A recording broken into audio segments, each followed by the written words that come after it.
Do you ever wonder how close you have ever been to a serial killer?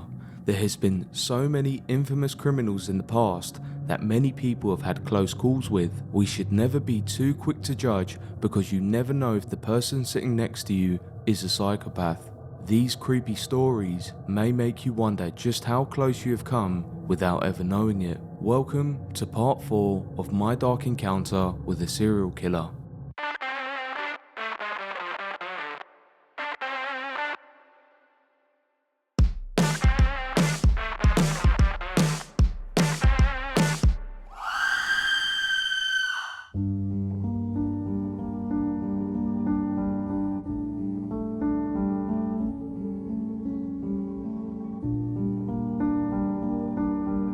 It was over 30 years ago, and I was working as a controller in a minicab office in North London. My job was to take calls from the public and pass them on to our drivers via radio, as there was no Uber in those days. I was in a relationship and living with one of the drivers who had got me the job. In all honesty, I was truly awful at the job, but that wasn't the sort of position people were queuing up for. I worked night shifts, and I always finished work in the early hours of the morning. The cab office was around 15 minutes away from my home, and it was in a pretty rough area. There was a charming young guy in his 30s who was very cheery and pleasant who I used to work with. On the nights my boyfriend wasn't about or he was still working, he would drive me home. He lived in the apartment block opposite mine. In the UK, we would say an estate or a block of flats. Both were council provided housing. He would drop me off maybe 3 or 4 nights a week. I always sat in the front of the car with him and chatted, as he was always very respectful and pleasant with me. Anyway, one night he didn't come to work, nor the next night or the next night after that. We wondered if he was unwell and thought we should perhaps call him up to check. So we sat discussing in the dingy, dark office, which had a permanent sticky floor and always lingered of the smell of cigarettes and unwashed bodies. If you couldn't tell already, these minicab offices were notoriously known for the lowest class of individuals. During the night shifts, drivers would play cards and someone was always dropping in with stolen goods to sell, and so when the police arrived and started asking questions about our missing driver, we had no idea why. It emerged a week or so later that he had been arrested for murder. He had picked up a prostitute and took her to his apartment and proceeded to beat her and tie her up to a chair before he had passed out due to some combination of drugs or alcohol. After she awoke from her concussion of the savage beating, this young lady quickly pulled herself together, kept very quiet, and then managed to set herself free from the chair. Apparently, she also noted a sickly, unpleasant odor in the apartment. She managed to creep out and escape. This sort of occurrence is unfortunately not unusual for women in her line of work, but for some reason she decided to report the incident to the police, including the information about the strange smell and the fact that he had threatened to kill her before she was knocked out. She was able to lead the police to his apartment. Thankfully, they had taken her seriously, as opposed to just writing it off as one of the hazards that were normal in her type of occupation. At his apartment, the police found a pile of black bin liner bags in the bedroom, and each contained the dismembered body of a woman. They all turned out to have been sex workers who had been picked up, raped, tortured, and murdered. I don't really know why he was always so nice and non-threatening towards me. Perhaps he perceived me as being a good girl as I was in a relationship with his co-worker.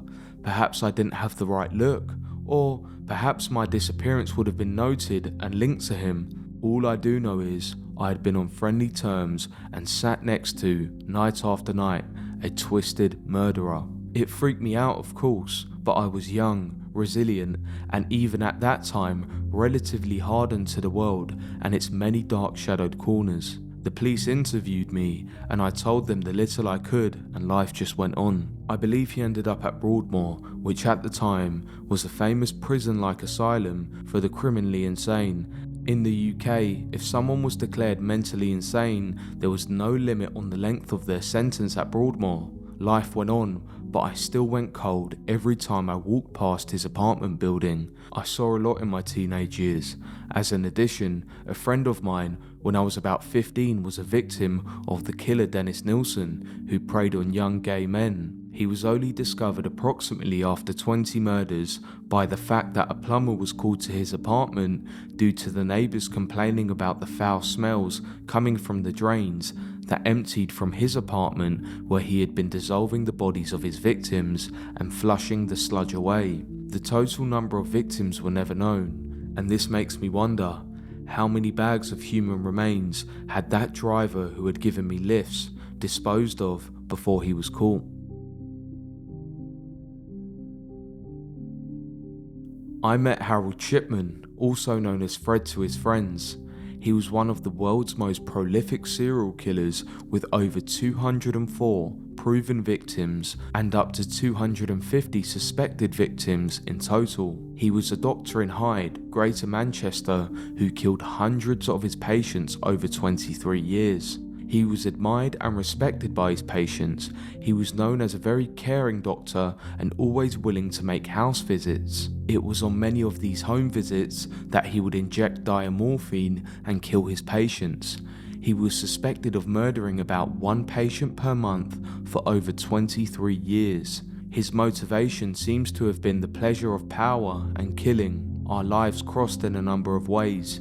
Firstly, he was the chair of a parent-teachers association at the school at which I worked and briefly taught his son. Secondly, I was a friend of a doctor at a nearby surgery who often second-signed the death certificates he falsified. My third connection was through one of the victims. She was a grandmother of a close friend of my oldest son. He was unremarkable, a bit creepy, arrogant, and a little rude and abrupt, but you wouldn't have given him a second look. He always appeared unkempt and he was very smelly. He was a sad man. He mainly killed elderly patients who trusted him and were defenseless. His youngest suspected victim was a 4-year-old child. He killed by diamorphine injections. The statistical analysis by a professor showed that he often, but not always, killed on the afternoon home visits to patients.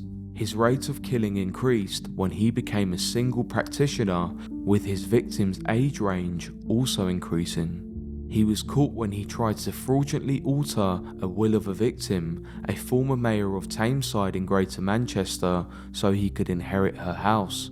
The full extent of his crimes was subsequently investigated and he was sent to prison, and he killed himself, making him the last victim of his 23-year-long murder spree. I went to school with the killer, and during this time is when he committed his crimes. I was kind of a loner, but I had friends and he was a nice guy. He even came over to my house a couple of times to play. As we grew up, he became a jock, and I was kind of a nerdy kid, so we never really hung out after that, but we would see each other at school and would occasionally talk. In high school, his mother was an English teacher at our school, and I never had any classes with her, although I heard she was kind of tough. One January, in our junior year, the school was all buzzing about how the English teacher was killed. To make a long story shorter, Larry's parents were murdered. His father was stabbed to death, and his mum was chased on a dark winter's night through the snow and eventually dragged back into the house, where she was stabbed and mutilated with an axe. As you could expect, the whole school was in shock and rumours were flying. At first, they suspected Larry's older brother, but 2 days later, Larry was the one who was arrested for the crime. He was given a deal and was served a relatively short sentence. The story came out that his parents were actually really abusive and controlling, and in a fit of rage, he snapped. Now, this is when things get weird. Around 8 to 10 years later, I'm still living with my parents in their house. I walk in one day to find my neighbour and someone that looked really familiar at our dinner table, and that familiar face was indeed Larry Swartz. They introduced him as someone else. I was shocked, and I knew he recognised me also, considering our time spent together through our younger lives.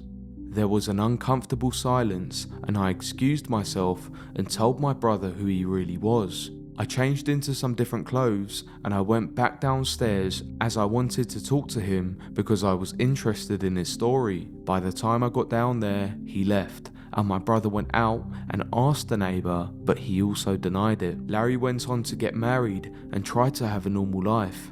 He died of a heart attack at 35. I kind of regret not being able to talk to him when he was in my house. I didn't feel any unease or anything, although I think his punishment was light considering the outrageous crimes he committed. I met a serial killer back in 1981, but I didn't know who he was back then. I had gone to a neighbourhood bar with my friends. I had never really been to this bar before, nor have I been there since. I met a guy named Joe who had a nice smile, and after a nice conversation, I gave him my phone number. We made a date for the following Saturday. He told me his cousin said that I was the kind of girl he should have been looking for. When he came over to my apartment, he was dressed weird and he really smelled bad. He was sweating profusely and smelled like rotting meat. He and I went to a fast food place for lunch, and once we got back to my apartment, he sat on my sofa and his sweat absolutely ruined it. After countless efforts to get him out of my apartment, I think he got the message, and when he did leave, my sofa stank to high heaven. I took off the cushion covers to wash the smell out and shampooed the rest of the upholstery. The next day, he left a nasty message on my answering machine. He called me a bitch, and thankfully, I never heard from him again. In the early 90s, they caught a serial killer working at a nearby pallet company. He had hidden the bodies of several people on the premises and claimed to have killed even more than he had been accused of. He bragged about cannibalism, claiming that he served human flesh at roadside barbecue stands for a while. His victims were usually prostitutes who were easy targets.